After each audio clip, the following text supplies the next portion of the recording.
NerdandSon.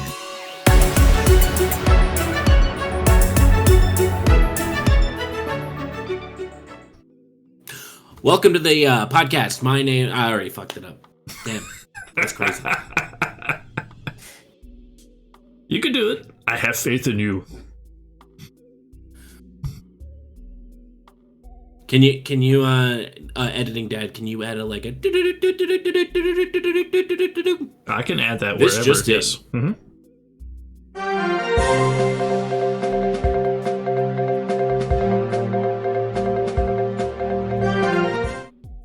Welcome. This evening, tonight, we are going to be introducing you to the NerdandSon podcast. The only podcast. Just kidding. The one of many podcasts where two nerds talk about nerdy things. The only difference is that we have a nerd and a son. And hi, I'm Connor. I'm Son. I'm Nerd. I'm Ralph. And together we are the NerdandSon podcast. Yes. Bringing you a special news episode. A very special episode. A very special episode. I did the prep this time. We've switched roles and facial hair. Yes.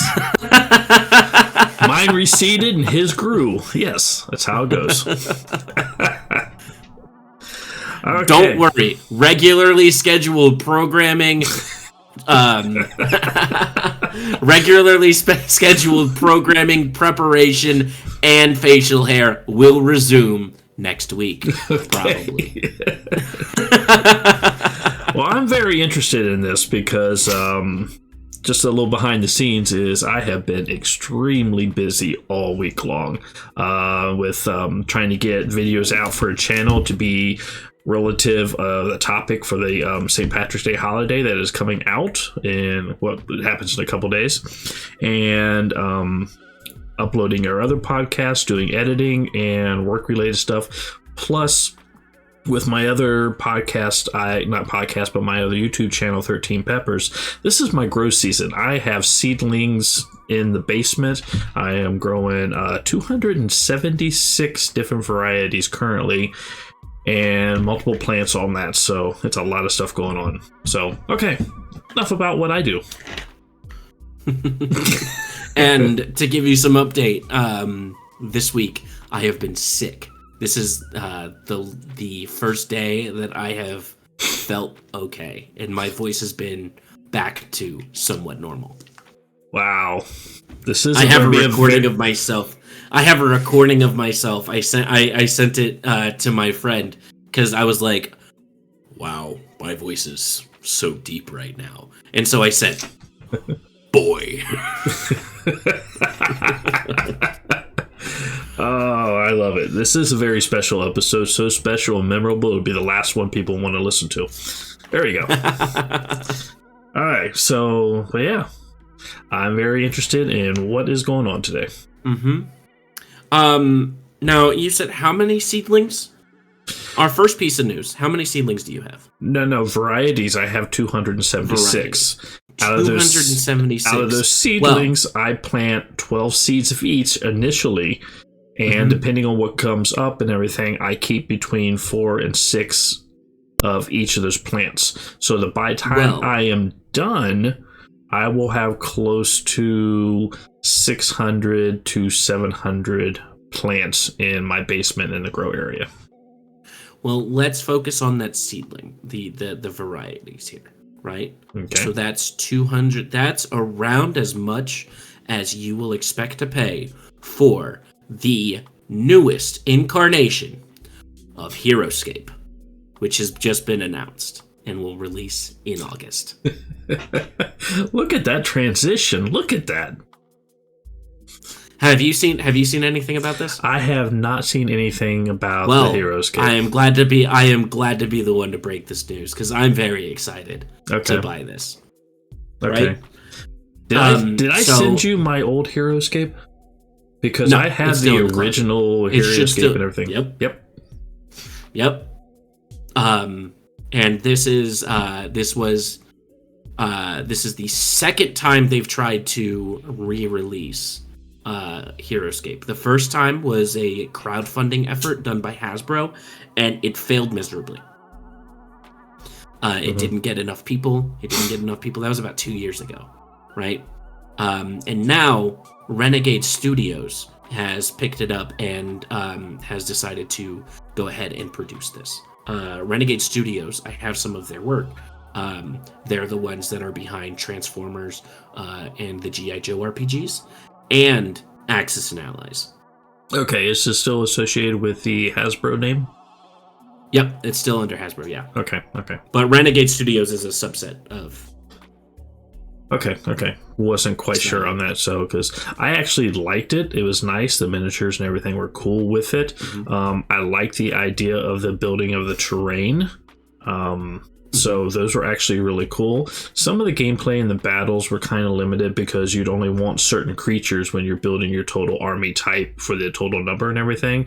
But the expansions that came out, and I think I have 3 or 4 expansions in with the base set that I picked up. So those actually kind of helped. But the most exciting part was actually building the terrain to fight. It was great. I absolutely loved it. I remember I played with the hero, like when I was a kid, I played with the Heroscape sets, and I never played the game. I think we played the game like once or twice. Yeah. But like, I played with those all the time. I played with them like twice, and I made the little things, and I played with that. It was a good time. So there are painted and unpainted sets. Oh, okay. That are coming out. So. All the terrain, from what I've seen, all the terrain is painted like normal. It's the colored plastic that they do the things with. Okay. But the minis, you can get them painted or unpainted. Okay. I have this weird thing. I kind of like gray minis. I have no problem with playing. Right. When you talk to any I like my Warhammer army just being a gray blob. I'm cool with that. Nah, it's all cool. Well, the other thing is now, because there's so much different choices, you can actually because when it first came out and everything, we were limited to what they were making. We didn't have these resin printers like you personally have making different miniatures, and I would bet that even if the company doesn't do it, you don't have somebody off of a Reddit or some third person or whatever is going to go, absolutely. Here's this creature, here's this stats, and we can add that right to it, and that would make it really cool to make like custom armies on the thing. Absolutely. That's a great idea. I personally, I'm excited for this, not just for the game and the nostalgia factor of playing this game 20 years later, but also for the terrain. I love that terrain. I love the modularity of it all, and to just use that terrain just for other games too. Right. That's really exciting for me. So let's talk about price here. Right, so you have 3 sets that are coming out in the launch box. You have $125 or $225 if you want the master set painted or unpainted. Okay. Just for $100 alone, I'm cool with getting it unpainted. And that's, you get 20 minis and 74 of those hex tiles. Okay. Pieces. Then you have $45 or $65 for the smaller set, the 2-person intro box. Which, that's pretty reasonable. But that is 6 minis and 31 tiles. Okay. Very limited in what you can do with that. Exactly. But it's a nice little jump-in point if you want to do something. And then it's another $50 for a terrain set by itself. And the terrain set by itself, I can't tell if it comes with any tiles or not. I didn't see anything on there. But it does come with 3 trees and 6 bushes. Okay. Which leads me to my first tangent of this episode. Why is terrain so expensive? It's unreasonably expensive. These aren't big tiles. No, they are single tiles of, you get a tree that's really tall or a bush that's a miniature height. Yeah. And it's that's not worth $50. That's just you could put that for $20 and I would buy it, but still go like, this is a little steep, you know? Yeah. Well, I but mean, $50. Well, if you take a look, that's kind of going rate, especially, and that's cheap Oh, compared if you're actually stepping is. into a games workshop, and then even some of the stuff there is like, wow. I mean, that's the thing. Yeah, it's not just terrain for this game that is expensive. It is all terrain for all games that are expensive, right? Yeah, because I mean, to be honest with you, I love the idea of Warhammer, getting into it. That's so cool, especially going to Gen Con, going into the Warhammer Hall, looking at those huge army setups, everything like that. That's nice, but the cost to entry on that is so steep. And I have enough hobbies that are taking a lot out. I was like, you know what? That's just one that I'm not going to be able to invest in this time. So absolutely. Maybe at a later date, but I don't know. The only reason that I got into Warhammer when I did was because, number one, all my friends were playing it, right? But I could have easily played with I had a friend who just, collected all the armies. But I was living in Japan, everything was cheaper, and I wasn't, I didn't have that many bills or anything else. So, and I was just making money, and it was a good time. Yeah. And so I had the funds and the availability to do it. Now it's like I'm not in the same position that I was. And everything's gotten more expensive too. They keep raising the prices. Yeah. They had this one, it was the Deathwing Assault box that just came out. It is $210. For that price, how many minis do you think you get? I'm going to say 20. You get 17. 17. Close. And that 17 is included in, I'm pretty sure, I'm going to double check real quick, but I'm pretty sure that's included a little, beacon piece that you get. Okay. For and I actually have one. Let me double check if it's in the box. But it was part of the... Now, is there a difference price-wise for the sets, honestly, even after you do the conversion between where you were in Japan and where you are in Hawaii? Not just the company raising things price? Come out a little cheaper. It does have that. Give me 1 second. Let me do a okay. This is one of them. Okay. Now, with the power of the internet, we are back. Ooh. With the power of editing, Dad. Yes. This is one of those miniatures. This is what they count. Oh, there's 2 of them in the box. That's what's counting. Oh, nice. 2, 3, 4, 1, 2, 3, 4, 5, 6, 7, 8, 9, 16. How many minis do they say? Hold up. I might be exaggerating here. Either way, they're fine. But they did that. I know they did that for the they did that shit for the Leviathan box where they counted this guy as an extra miniature. And it's like, that doesn't surprise me. And honestly, for that, I have the extra money and everything because that's what I was doing previous when before I stopped doing the role playing for the break before we started it back up. Is I was getting the actually official D&D minis and collecting all those. Even where's it at here? I'm sorry. Yeah, not bad. 3.0, the miniature handbook. Which is all just about miniatures and everything. So is that just a catalog of what miniatures were available? Actually, no. This is more statistics, battles, how to use miniatures in a 3D setting and environment. Okay. So yeah, they give a couple different ideas, different ways to set up stuff. So and gave you kind of a bigger army kind of feel. Not really necessary, but yeah, it was just out there. And I think I have almost all of the first season, second series, and third series. And then the other thing too, is super rare, which I don't know how rare it is, but it was super rare then. Oh my God. I believe in you. You're doing great. You're doing great. Yes. 2005 Beholder Series 1. And then when I found this, I paid $60 for this. I have no idea exactly what series this would actually cost today. But yeah. This is figure 32 out of 60. And I think I have the entire all 60, or I might just be missing one, so yay. Cool. But yeah, I was so happy because he didn't have these kind of things. That's what made this thing super rare. So I don't know. But yeah, speaking of minis, there is no overlap in the minis for Heroscape.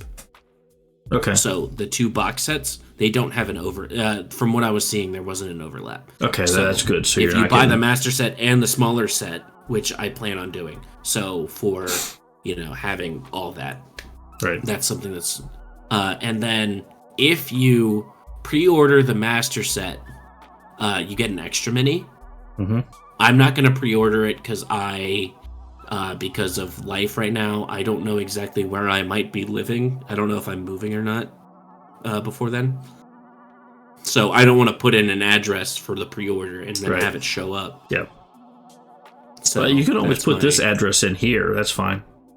Yeah, but then I'd have to pay extra for all the shipping, like out here. Oh, who said I was going to ship it to you?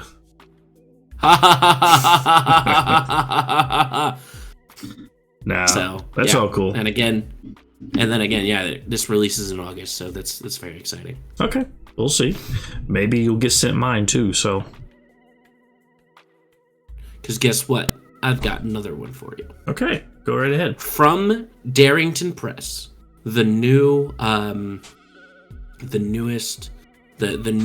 company that I don't know if it's a new company, but it's the publishing company for the Critical Role. Okay. And this is I don't know if they created their publishing company before or after the OGL fiasco. Okay. Which should be an episode that we do later, going over the play-by-plays of everything that happened, because that was huge. There was a lot that happened in like the span of 3 days. Yeah, there's a lot of stuff going on, and I think me and you both have differing opinions on it. So that actually could be interesting on it. So it's time for my anti-capitalism rant. Yeah. Yeah, and me and my life and reality and what actually happens in the end rant. Go right ahead. So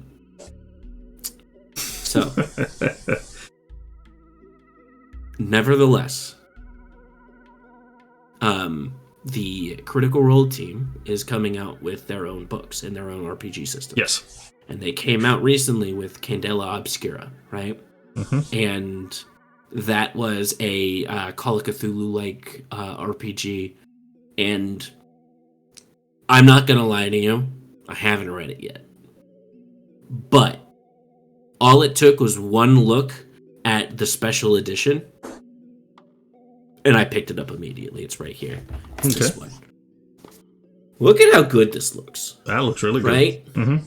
Yeah. This looks great. And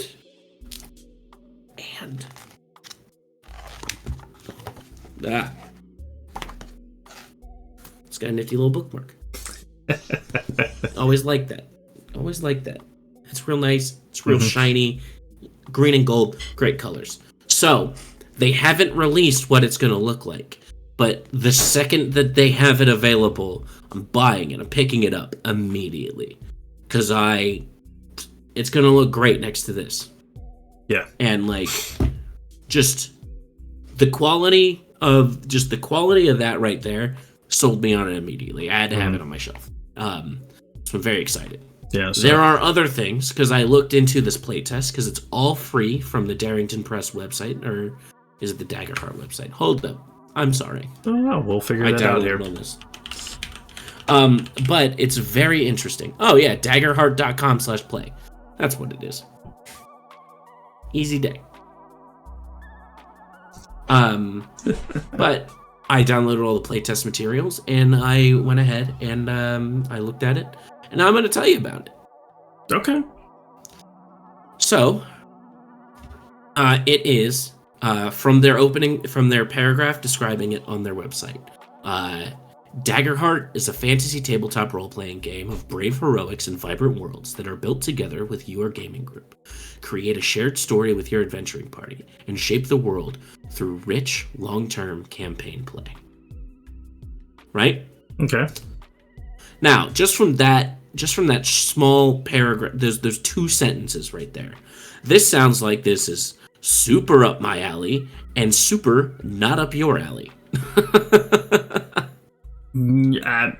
It could be absolutely perfect and right up my alley. I just don't buy things in 2 sentences, so that's just me.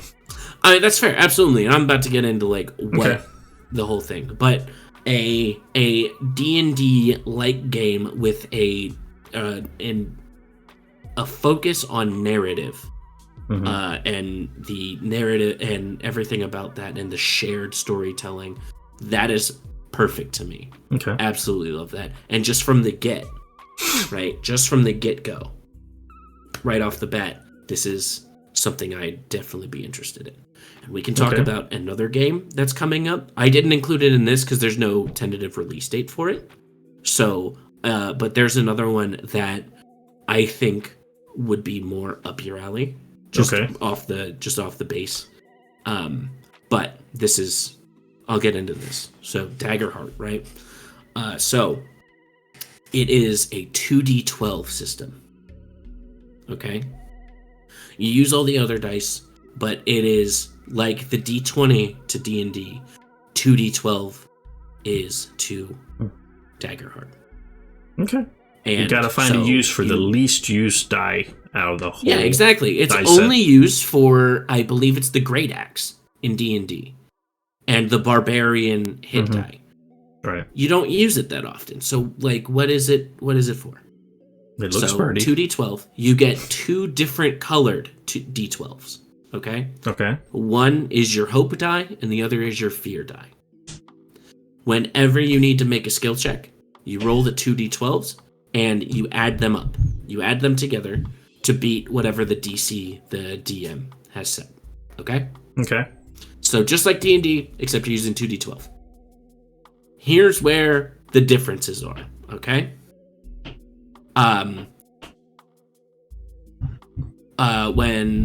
If the fear die is higher, then that creates a fear token. If the hope die is higher, that creates a hope token. Okay. Now, I don't think you've read through the Final Fantasy, Fantasy Flight games, Star Wars RPG. I have not. But it works like the light and dark side points, where they can the fear tokens can be cashed in by the DM for a variety of different things to modify things against the players. Right? Okay. And to add complications to the story or change things. Right. Right. Whereas the hope can add things for the players. I didn't read too much into it for like exactly what those tokens can be used for. Okay. But in Star Wars, you can use them to add things to the scene.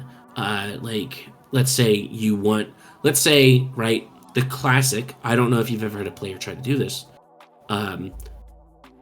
If there's a chandelier, if you as the DM describe a chandelier in a room where you are, a player is either going to try to shoot it down or to swing off of it. Right. No matter what. If you say so, what a light side point can do, it can allow you as the player to go, and this is in Star Wars RPG. I don't know if this works in here. But if it doesn't, I would homebrew it to do that. Either way, you can spend a light side point to say that, oh, there's a chandelier in this room, right? And then, so that the player who wants to swing off the chandelier to attack somebody or to shoot it down to fall on the enemy, can go, there's a chandelier in this room, and dictate that to the scene. And so it allows narrative agency over what's going on in the thing. It can also be used for bonuses and to rank up the roles you're doing and such. Yeah. So that is what the dark and light side points do. Okay. It's very interesting. I really like it. But instead of earning them through the game, or like in here where it's like through your rolls and such, you roll an actual dice for it specifically. And then every time you use a light side point, the DM gains a dark side point, and every time the DM uses a dark side point, it goes to the players. Okay. So you roll off the first to see how many points each side has, and then you use them. Okay. Actually, I would be very interested in looking at this, and because we are trying to figure out exactly what game we want to play for our campaign. I've always been a regular, straightforward Dungeons and Dragons, 3.5, all those. And since the new books are not coming out until the end of the year, and then I don't even think the Monster Manual's not even coming out until 2025. That is a way off. So we can figure out maybe something else that we can actually play, and kind of go from there. Or we can do one shots, right? We can do whatever, but it might be a good idea, because I do have a person that actually wants to play, and maybe as a side note, maybe all three of us can actually get on and talk about what would be the best and try to set this up, because there's going to be a lot, for me, new campaign, everything like that. It's going to be a lot of learning, because, I mean, yes, I have a lot of knowledge and everything of old stuff that can carry forward, but some of the new stuff, there's a learning curve I have, so... It'll be all good. Absolutely. And and if we do, my thing, right? I've been in groups where we're rigid, we are stuck in our ways, and we don't play a different system. No matter how much the current game has shifted away, or is away from what 5e is meant to be, which is heroic fantasy. It is designed as you are monster hunter, you are dungeon delver monster hunters, like going in to defeat monsters, to like go on quests to defeat monsters, to bring back loot, to go on quests to, and like that's your gameplay loop, right? Yeah. And there's nothing wrong with that. But that is as designed, that's pretty much the gameplay loop. Yeah, it's your hack/loot. Yeah. It's like your looter shooter, you got your hacker slasher shoot. Exactly. Okay. But that's what it's designed for. But people add like, oh well, let's make this a cyberpunk game because of the OGL, and you can mess with all the different pieces of it. Yeah. People will try to retrofit a heroic fantasy game into a dark, gritty cyberpunk game because they're so stuck with, this is 5e, this is the only system. Right? When you have so many other systems. It's also, too, what you are used to, what your knowledge base and everything else is. And it's not as easy to jump from different game to game to game, because in your head, you kind of still want to default. Because I know we actually did the Weird Wars when we played for a little bit. We did different campaigns in that. We have did the superhero. I'm trying to think which one it was. There's a cartoon superhero one that we actually did, and it ended up being more of like a Gotham setting when we were actually playing, but that different rule set. And I know for me, in that one being a player, it was a lot more difficult to not try to play it as a D&D game and play it more as the fantasy game. Not the fantasy game, but the superhero game. I mean, same thing with the other books. I know you got a bunch of series, which... So one missed opportunity we should have done is actually discussed your Avatar books, Last Airbender, because you have that role-playing game. I know you have that one. Yeah, we can absolutely discuss that. But yeah. But you know what? We've got movies coming. we've got movies coming out next. Heroes. This is stuff. Yeah, this one is not bad, and you can see we actually already started making notes. Well, these notes are 10 years old, but just having different games and stuff out of that. So, yeah, I mean, I'm not opposed to that at all. It's just when you play something 99% of the time, trying to get away from that is a little bit more difficult. Mm-hmm. Absolutely, I can understand the reticence to switch systems. Yeah. So. But yeah, but the dark and light, the hope and fear things are not the only things that the similarities with the Star Wars RPG that this has, right? Mm-hmm. So you have the 2 dice, you have your hope and fear dice, and depending on which one is higher, you get your hope and your fear token, right? Mm-hmm. But that also, the roll, that changes your roll, the outcome of the roll, because you can get higher than that DC, and you can succeed with a fear token, right? Or you can succeed with a hope, and those add things, right? So let's say you're trying to pick a lock, and so you roll, and you succeed with a failure, which means that, or with a fear, right? So you succeeded, you got through, but the patrol is now closer than you anticipated. Yeah. Right? It's success with a penalty, some sort, yeah. Yep, exactly. Okay. Yep. And you can have a failure with a hope, which means that, like just like that, it's you failed, you didn't get through, but you but the patrol's farther than you thought, Right. just as a simple example. And you can success with hope, success with fear, failure with fear, and a critical success is when both dies roll the same number. Mm-hmm. No matter what. Critical success. Okay. So there's a lot more crits involved here. Well, that's cool. Mm-hmm. Okay.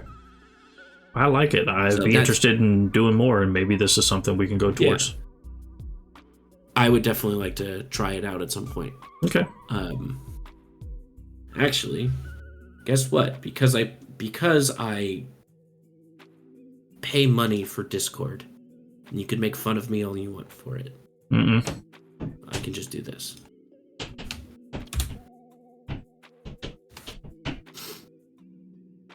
I can just send it to you. Okay. Wow. No, I can't switch off to that screen right at the moment, so. Yeah, but it's all good if you want to take a look at some point. And it comes and yeah, so it's pretty cool. It's a really interesting system, and different than a lot of because usually when you go for different dice, usually it's either a D20 or a D6 system. Okay. So you never. This is, I'm pretty sure, a one of a kind. Hi guys, if you want to take a break from role-playing and watch someone burn their face off while eating hot peppers, head on over to YouTube at 13 Peppers and like and subscribe. And if you want to grow these peppers yourself, you can actually purchase these seeds at 13peppersbyralph.com. With that, have a good day. I'm escaping to the one place that hasn't been corrupted by capitalism. Space! I love that video. That shit sends me every single time. Well, that's awesome. Okay. We're going to space. Because guess who just released for free for any RPG system of your choosing? Guess who just released a brand new adventure module for a one-shot? William Shatner. No. Okay. Who would actually release that? For any adventure, a one-shot. Uh-huh. I don't think it would be Ed Greenwood. Nope, not Ed Greenwood, no. Okay. You're thinking too small. Oh, am I thinking too small? How is Ed Greenwood too small? Okay. Okay, all right. How about the National Aeronautics and Space Administration?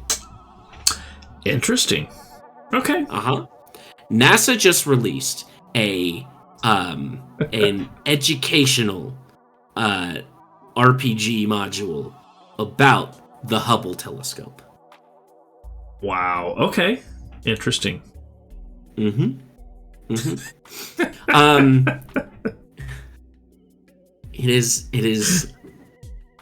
It's beautiful.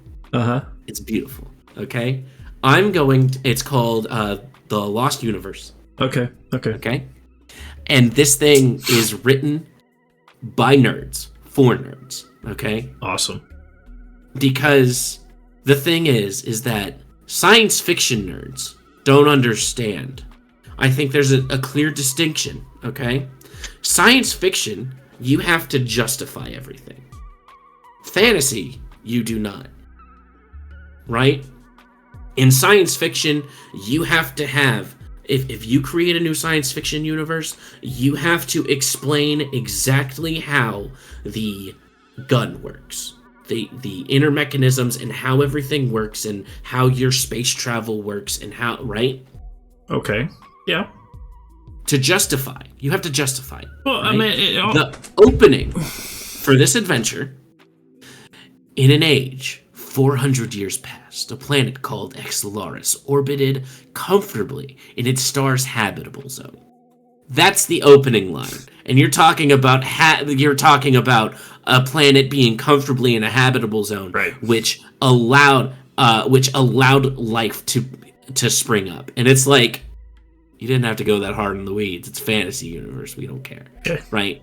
and then it goes to talk about how there was a black hole that got a little too close to their solar system, and it slingshotted the planet out of its orbit, and so they had to use the magic in order to create a bubble to protect the planet, right? Right, and it's like.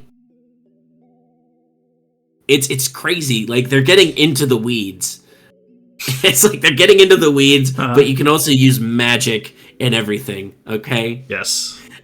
I love it. It's the tug and pull of the fact that this is science nerds talking about fantasy, right? No, that's cool. Especially if they're doing the rogue planet theory and things, because they actually say now that there is probably more rogue planets flung out throughout the universe than planets inside of actual solar systems.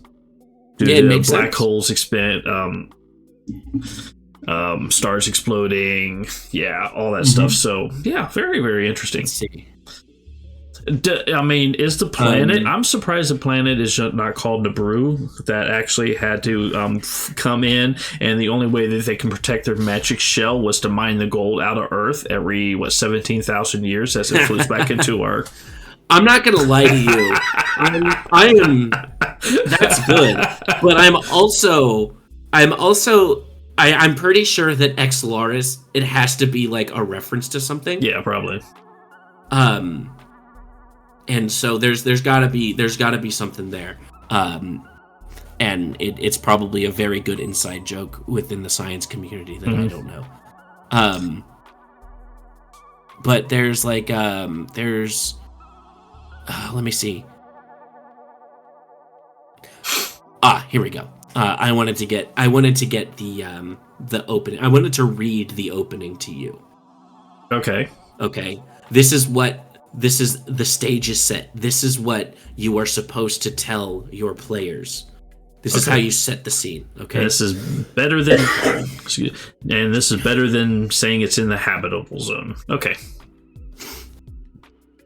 Back in 1990, NASA launched a revolutionary new observatory called the Hubble Space Telescope into low Earth orbit, about the size of a school bus. Hubble was destined to change humanity's view of the cosmos with its high-resolution view of the universe.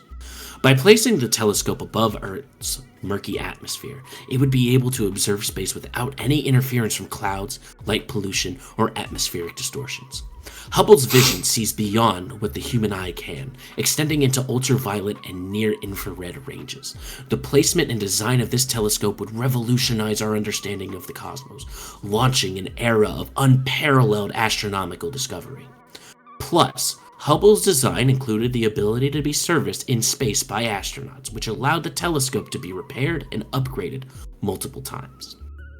But in this world, it's as if Hubble never even existed, and in a world without Hubble, nobody knows the age of our universe, or that black holes lurk in the centers of our galaxies, or just how much beauty the cosmos contains. Without Hubble, there is also no James Webb Telescope. Without the critical experience of servicing missions completed by astronauts in space, the International Space Station also never happened. Technology that detects cancer, tracks endangered species, decodes ancient manuscripts, and more is also lacking. You and your friends work at NASA's Goddard Space Flight Center in Greenbelt, Maryland. Your jobs are exciting and fulfilling, and you discover more about your planet and universe every day. But you can never shake the feeling that something big is missing. A subtle ache lives in your mind, insisting that you're forgetting something. But it's always just out of reach. The more you try to remember, the worse the pain gets. Each of you experienced this feeling, but lately it's impossible to ignore. You suggest a group walk around Goddard's campus to clear your heads, but as you wander around the buildings, your heads begin to hurt and the exhaustion becomes overwhelming. It's almost like you're dozing off, but you quickly realize that's not the case. Suddenly, the hair on the back of your neck stands on end and you're pulled into darkness. The adventure will begin in part 1, page 13. Is this like a choose your own adventure? If you go into darkness, go to page 13. If you are weak to find yourself in a dark room. If you took Tylenol for the headache, go to page 12. Yes. So, okay. This is so you literally you are playing as NASA scientists from a parallel Earth where there is no Hubble telescope that have been isekai'd into this fantasy rogue planet. Nice. Because now you're playing as these characters, right? Mm-hmm. It's that's interesting. You're playing a NASA fantasy isekai. Now, I haven't told you the plot. Okay, let's hear the plot. A dragon stole the Hubble telescope, and you have to go stop him. Okay. Why did the dragon steal the telescope? Because to see to the other side. Why did I say? Hold up. No, there was a reason. There was a reason they gave it. I don't remember. But basically, the through their magic, they could access the Hubble telescope and like use its findings and everything. Yeah. And the wizards who did that, there was a dragon that wanted the Hubble telescope for itself. Okay. You know what? As a one-shot, this would be a blast. Mm-hmm. That would actually be cool. I like that. So, can I go on a side note with the Hubble tangent? Absolutely. Okay. This is one of the proud parenting moments in my life. Oh, no. Yes. Because, yeah, when the telescope launched and everything, because, I mean, I like science documentaries, nature documentaries. I just like documentaries and things. So, but the Hubble and everything was just really cool when it came out. And there was a exhibit at the Cincinnati Museum Center. Okay, this is at the old location, which I think is the 9 News Center now. It's for Channel 9. Interesting. But they had their own planetarium, okay, that you'd actually walk in, watch everything, and on there too. And when you know what? I am wrong. There was a planetarium doing stuff like that, but this was the wrong planetarium. So I'm telling the wrong story. The planetarium where we went to see this was Indianapolis at the Children's Museum. Oh, okay. Yeah, the Children's Museum up there. Okay. Yes, okay. I had to think of the wrong one. They used to have one, but yeah, never mind. But yeah, we were there and we watched a Hubble exhibit, and this is when you were 2, maybe 3 years old. Okay? Just sitting down there, we're watching that, we're leaning back in the chairs in this big round room, we're watching all these images coming from Hubble, and the next thing I remember is the lights were on, no show playing, and you sitting and waking me up. Yeah. As a parent, I fell completely asleep with you being able to run out anywhere you want to in another city. That's awesome.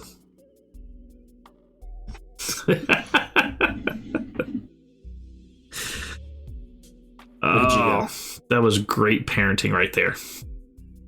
CPS? This man right here. Oh, he's in Indianapolis, so CPS can't get us. So never mind. But yeah, great parenting skills right there. Love it. Okay, that was a side note.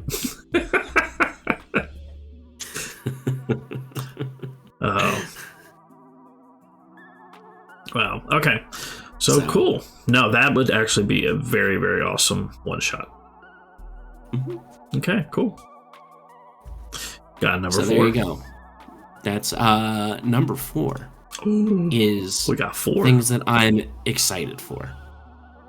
Okay. So this is from a Dicebreaker article. I get my RPG news from either Polygon or Dicebreaker. Mm-hmm. That's usually the 2 places I go to. I used to have a Polygon subscription years ago when they produced a physical magazine they used to send to you. So, but that was in the 80s. I love their YouTube stuff. Like, Mm-hmm. Have you watched the Brian David Gilbert stuff? I have not. It's like the Unraveled series. There was one where he went through every single Skyrim book. And that's the thing that got me into Polygon and got me into Brian David Gilbert. He went through to see which one was the best, right? And which one was good fiction. Well, some of them were good because we're going to have to watch that together. That's one of my favorite videos on YouTube. Yeah, okay. I meant, That's did you good have fiction? You didn't have the house in Solitude where you set up in the bookshelves and you had one of every book that you could actually get a hold of. Yeah, I did. And searching and then going online. How many books are there? What are all the titles? Do I have them all? So I can have them in my own little personal library in my sky room in the house I bought in Solitude. That's great. I think there's like 200 and something of them. This is why you are nerd and I am son.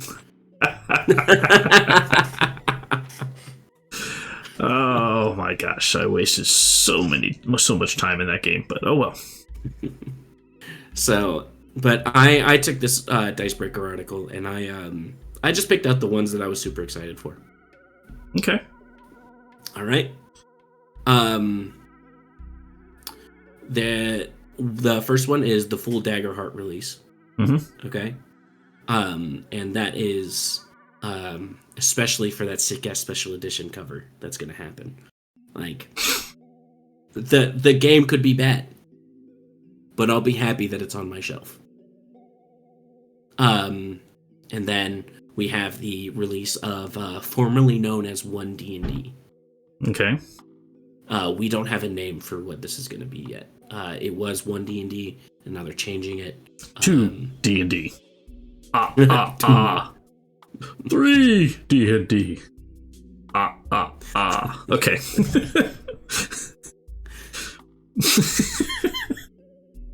Okay. So, who knows? It could be 6 D&D. Exactly.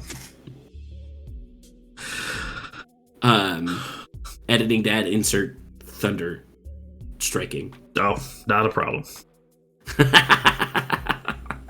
No, I can actually, I can insert the count episode where they actually blurt out a couple of his words. They bleep out.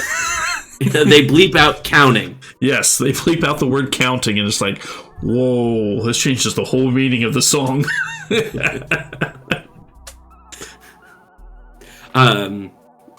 There's so those are the two, and we're gonna have to. We have to. I cannot stress this enough.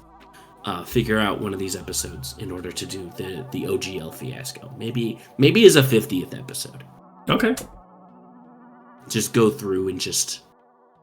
That actually might be good, because if we time right, that would be right around the release of the 5e books. I think so. So, not bad. There we go. See. I mean, we're over. We're almost a fourth of the way there. Yep. Interesting. Cool. Okay. Let's go. Next one is Wilder Feast. Okay. It is the Kickstarter for this starts on September 5th, and it's kind of like a Monster Hunter based RPG where you go out and hunt these monsters and defeat them in order to come back and cook meals and stuff. Okay. Which I like that concept, the whole Monster Hunter idea, and then even incorporating that as a side thing in any campaign where you can upgrade your weapons, and then all your high-end stuff in the game is all based on what you find and these rare minerals that you are rare pieces and everything like that to create the magic and the power and stuff that you have to get. So, yep. So that's coming out. That sounds exciting. Mm-hmm. So yeah, Kickstarter September 5th. I will, if I know where I'm going to be at that time, I'll probably back it. And then the next one up is Shadow of the Weird Wizard. Okay. I heard this on some podcast. So this is a D&D alternative. After the whole OGL fiasco, a lot of these came out, right? Mm-hmm. So this is made by an X5E designer, Robert J. Schwalb. Okay? So he had parted ways with 5e, and he actually created not older, but like another system a couple years back called Shadow of the Demon Lord, which I think, with the tagline, I can sell you on it, okay? You said you don't get sold on things in 2 sentences. Well, how about I sell you on something in 1 sentence? Well, yeah, 1 sentence does it. 2 sentences can't. I mean, it's just too much. Yeah. Are you ready? Ready. It's been described, the Shadow of the Demon Lord, the previous one, has been described as Evil Dead meets Diablo. Okay, sold. Yeah, see? I read that, and I was like, yeah, that's gonna, he's gonna like that. Now, this was an upcoming RPGs for 2024. This is already released. It released last month, and the PDF is available on DriveThruRPG. So, if a more rules light, lore heavy version of 5e is interesting to you, then you can go ahead and check that out. Shadow of the Weird Wizard. That's actually really cool. Something to mark as an option for us to look at here. Mm-hmm. So, okay, cool. Yep. So, that's all my news. Okay. That's awesome. I mean, going out with different items, because I mean, we've kind of talked offline of what kind of game system we want to do. I reached out to Hunter to see what he was actually playing before, and what he played before was 5e. So, but between him and you, we do definitely have 2 players that will be there long term. We just got to figure out who our other players are going to be, so we can actually start this up, because I think this would be very interesting, instead of us just talking about, or at least from my viewpoint, me just talking about doing all this stuff and the games and all the concepts, but being able to put them in play and show the theater of the mind and talking about it and setting up the encounters and how I do the whole design by actually physically seeing it. So I think that'd be very, very cool, and I'd love to get that started. Mm-hmm. Cool. Sweet. Okay. Yeah, I'm. Now we go on to the creature corner. Okay. Well, first of all, I want to say thank you for doing all the prep and everything, because I just did not have time this week at all. And that way we'll keep the episodes going. So thank you very much. And I've been sick and haven't been able to do anything else. I've been playing. I've been really into Helldivers 2. And there's this other game called Balatro that came out. I don't know about Balatro. Yeah. So Balatro is a poker roguelike. Okay. So you have like certain chips. You have a certain chip amount that you have to get to, right? And every single poker hand has a certain value, right? Mm-hmm. It's like got a multiplier to it. Then you get your standard, right? You get your standard deck, no jokers, right? Because all the jokers are you have joker cards, which are your variables, right? Mm-hmm. So you'll have some that are like, +4 multiplier for every diamond card you have, or plus like a multiplier of like 1 point however many, right? And it adds 0.25 to the multiplier every time you add a card to your deck. Okay. So you'll do all this other stuff. You have tarot cards that you can buy, and you can use the tarot cards to amplify your deck. You can modify it so that like you gain money for every single time that you play the card. You can have one that like adds a multiplier if you hold that card in your hand, right? And then you have other like planet cards, and every planet is represented for leveling up a different poker hand. So instead of having the your high card be 10 times 1 to start out with, instead every time you play a high card, no matter what you play, it's going to start out with 20 times 2, as like and you just go through and you got to get through your so each round is called a blind, right? And you have 3 blinds for every ante, and you have to try to get to 8 antes. Okay. And so it's literally just you start out with a standard deck of cards and a small blind, and you just like keep ramping up and keep adding different things, and like it is a great time. That's cool. And it's super chill. Like, it's just like you can just be a vegetable and play this game, and then like, oh, look at that, like an hour or 2 has gone by. Okay, so and while I'm sitting here sick, it's great to just pass the time instead of just sleeping. Now, I do have a question with game systems, everything like that. How much do you know about the Shadow Dark gaming system? Shadow Dark? Yes. Wait, is that the cyberpunk but fantasy? Nope. It is basically hardcore fantasy. It's very old school, and that's a simplified understanding. But it's very low hit points, very low abilities, and you got to be very careful what you do, because it's not really I have a character that's going to grow throughout the campaign. It's am I going to survive this round, or do I have to make another character? And run a game that way. Very, very old school, hardcore. That sounds like hardcore. What is that one game system that's out? Right, it's like Dungeon Crawl Classics. That's the one. Yeah. That's kind of the vibe I get from that. I don't have any Dungeon Crawl Classics. I haven't looked into it, but it has been on my radar. Yeah.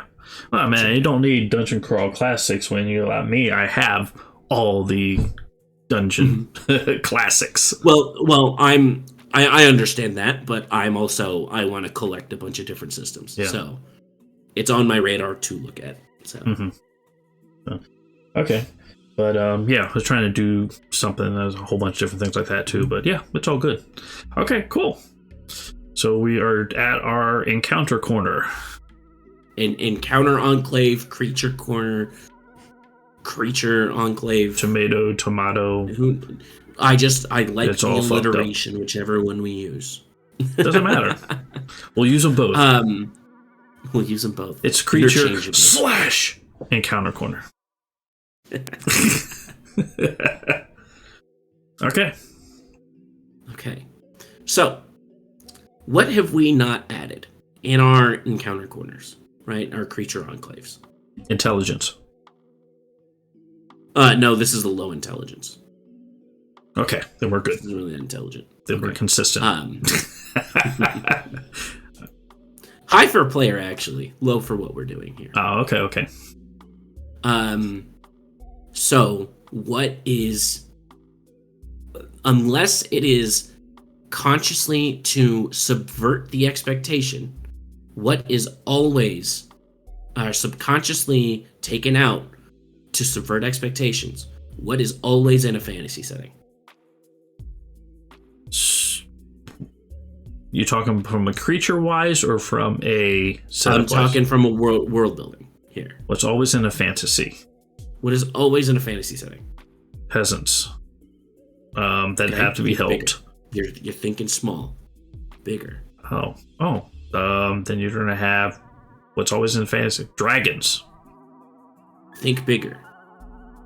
Gods. There you go. Ooh. I decided to add one. Okay? Okay. So, do you want me to come out with this, or do you want me to talk about my inspiration for this? You know what? In today's time and age, I accept you as you are, so if you wanted to go ahead and come out, that's fine. Okay. I'm gay. Okay. Cool. Okay. Oh, that went the wrong direction. That went easy. Okay. My closet's closed. Okay, so what about the god? So, this is Fenrir. Okay. Are you familiar with Norse mythology and who Fenrir is? Yes, and he was also in the Warriors 5. I think that's what they call it, right? Warriors 5 is. Yeah, okay. Also in God of War Ragnarok. Yes. The you have Thor, you had Loki, and you had a couple of the other people that actually did. Fenrir was one of them, I do believe. Fenrir, if I recall correctly, was one of Loki's sons, who was also a wolf. Oh, okay. See, I could be wrong in what my knowledge was, but yeah, okay. But that was also, I'm pretty sure that Fenrir's mother is Loki as well. It could be. There's a lot of different things. There's Loki did a lot of stuff. Bestiality. A lot of fucking. Yes. And not of the same creature. Yes. So yeah. One of Loki's sons, Fenrir. Now, the inspiration I took from this was wolves are badass, right? Mm-hmm. And a lot of my world building, a lot of it comes back to the Dark Tower series, right? Okay. And at the end of every single spoke of the wheel, what was there? Do you remember? What did they come across? At the end of the spoke? They came across the bear. The giant bear. Was that at the end of every spoke? Or did they have a different animal? I think they inferred. They talked about. For some reason, I'm thinking there was different animals at the end of the different spokes. Yeah, that's what I'm saying. Okay, yeah. Yeah, but they came across the bear because they were on that spoke. Mm-hmm, yeah.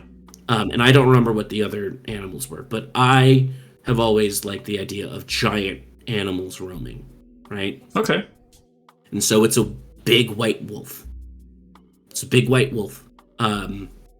And so I statted it out as I took the stats of a winter wolf and I took the stats of a Tarrasque and I kind of combined them.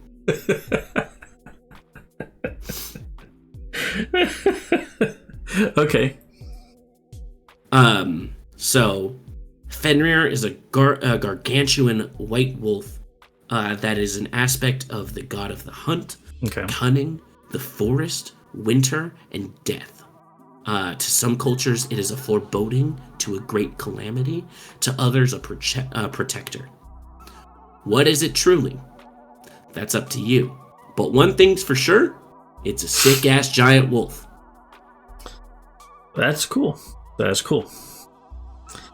I like the idea that I like the idea of gods not being I mean they can, but like being more forces of nature that are given physical form, right? And they are forces that are beyond control, beyond understanding, right?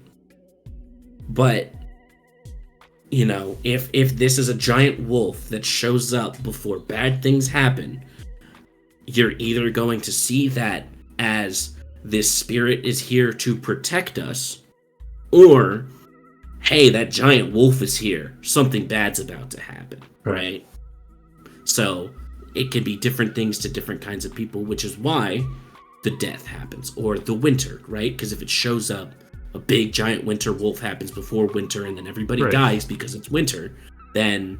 So is this more of an aspect or more of a herald? Or a combination of both? Oh, however you want it to be. Okay. Yeah. It just kind of, you know... yeah. Which I actually... We haven't... Yeah. Which I actually... We haven't really... Go ahead. Which I actually really like the idea of having, like what you said, like the animal aspects be more of a force of nature than the gods like in the Forgotten Realms. Because, I mean, I mostly played out of the Forgotten Realm. I mean, inside the Forgotten Realms. So those were always present and everything like that, and seemed to be something that as a DM you would use to happen that the players did not really have control over, and which if you have more just aspects and not somebody meddling their hands into all the specific stuff, then that kind of gives a little bit more of control to the players themselves. Yeah. So. And it creates, you know, it creates the opportunity for not just infighting between gods, but if you have separate aspects of gods, right? What if they're fighting each other? What if they have a disagreement, right? Yeah. So, I don't know, like you have, like, I have listed here hunt, cunning, forest, and winter. Well, the forest, a bunch of plants, right, is not going to like the winter coming. Right. So whoever the aspect of the forest is could be trying to keep that aspect of the winter away, even though it's technically of the same force, of the same god, right? So I don't know, just spitballing here, and we can have more for more things, but I like that. No, that's actually nice. I kind of like that as a concept, because I know in the campaign that I was trying to build and work on, that is one thing that really is a good question on how we actually want to do that. Because, I mean, I want involvement, but I don't want meddling. Yeah. So. And when you have gods that are personifications of a certain concept, right, you're going to have meddling, and that's what they do, right? Whereas if you have aspects, they're doing their own thing. Right. Which they don't matter. Everything else doesn't matter. So, okay, cool. That's sweet. Awesome. Cool. Yeah. Yeah, it's funny when you said Tarrasque, the first thing I thought of is, yeah, that's only a creature in 3.5 and 4 that you brought out if your players pissed you off. Yeah, that's the only way that creature came out. Other than that, the Tarrasque never came out. I really don't like how the Tarrasque is designed, because it's designed for, like, I understand that it's a puzzle, but, like, if it's a big monster and you want to go fight the big monster and you try to attack it, and then, like, oh, your spells come back at you, none of your things hurt it, like, that just feels bad. Yeah, like, Yeah, that's why it's never practical. I've never seen it actually used in a game. It's just more of people that don't know how to run a game. They want a big bad, and this is what they just throw out. I don't know. It is a threat. I think it's a terrible creature. There was a great story that I saw. It was a big animated story of somebody's campaign, and it was all about a Tarrasque. They knew from the jump they were traveling the land to go because somebody was trying to awaken a Tarrasque, right? Mm-hmm. And in this character was playing, I think, a wizard, right?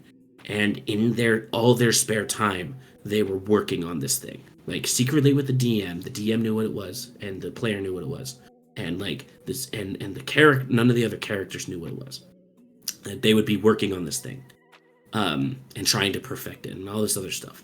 And what it ended up being was a massive portal spell to the I think it was like the realm of fire or whatever. Okay. Right? The plane of fire.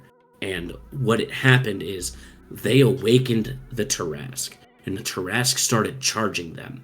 And then that's when it was revealed in the game that this is what this character had been working on this whole time, and they popped it open, and so the mouth of the portal opened right where the Tarrasque was running to. And the Tarrasque ran into it, and then they closed the portal. And like that, I think I don't think you can top that as like a storytelling device of like this character that's like coming into their own and like doing this thing and like working diligently and like to the detriment of themselves and like sacrificing their time and their things like to this. Like that sounds great. Awesome. Love that shit. I don't think that you can top the use of that Tarrasque. No, that works. That works. I'm gonna have to send that to you. But yeah, that's okay. But I was like, I was looking at it when I was designing this. I was like, what has a lot of hit points? What's a big creature with a lot of hit points?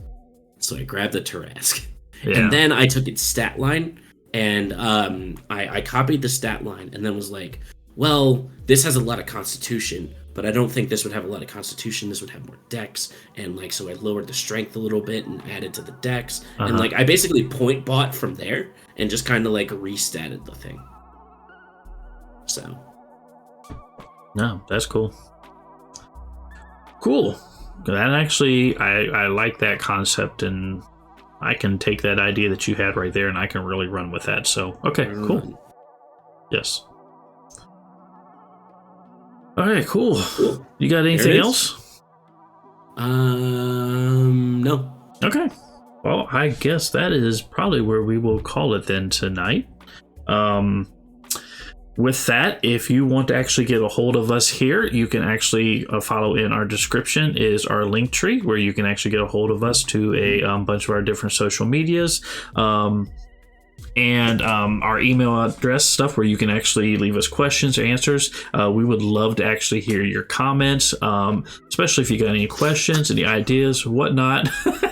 Please give us content. And move forward on there. So, but yeah, please go ahead and do that. We'd love to know what you think. So, and we are really looking forward to hopefully getting the game and everything together so we can do some role playing on the channel here too. So this would be nice.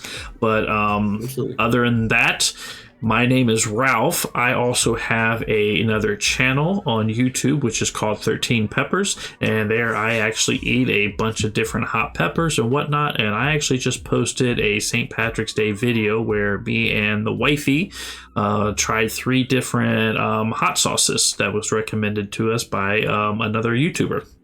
So that's actually fun. That went up there. And yeah. You can follow me there without a problem. Do you got anything, Sir Connor? No, I have a question for your for your video. Okay. I haven't checked it out yet. Do you try to do an Irish accent? No. It's wasted.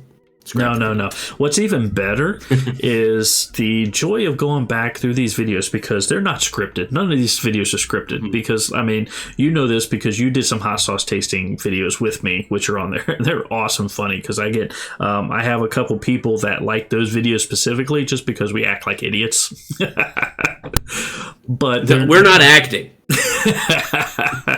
But there was one point in there when I'm going back and editing and I'm looking at stuff going, did we actually say that or whatnot? Yep. Okay, so we are doing an Irish green sauce tasting and everything's green, everything's Irish. And I'm sitting there talking about, I was looking for this Italian sauce and trying to locate this Italian thing.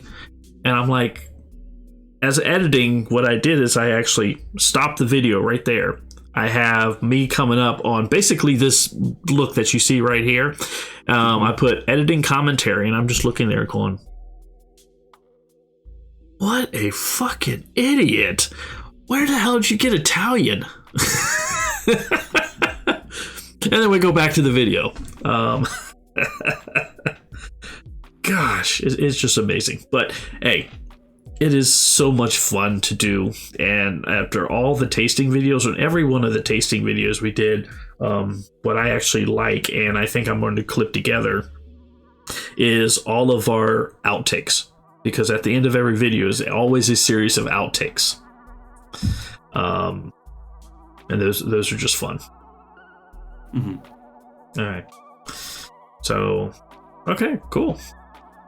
I think my favorite moment from when we did the tastings was after we did the Da Bomb sauce, and and you're sitting there just like, yeah. So anyway, I'm Ralph for 13 Peppers, and this is. And meanwhile, I'm in the background because I'm still hooked up on the mic because I ran upstairs to put my head in the sink, and I'm like. Oh, it was great because I'm doing the whole closing and everything like that. And because I can't hear what you're doing on your mic and everything like that, then I go back to the editing and then I'm going, oh my gosh, I'm trying to do this closing. And he's sitting there going, I'm dying. And it's just, oh my God. Because I literally have the microphone right here. And I am like, my mouth is in the water, just going, ah. Oh, love it. And yeah, and I did some text documentation about what was going on and just having a blast. It's just great. Love the videos. So, all right, cool. Well, if that is it, I guess we will close things up here. And with that, that's Nerd. I'm Son, and together we are the Nerd and Son podcast. Have a good one. Bye. Bye.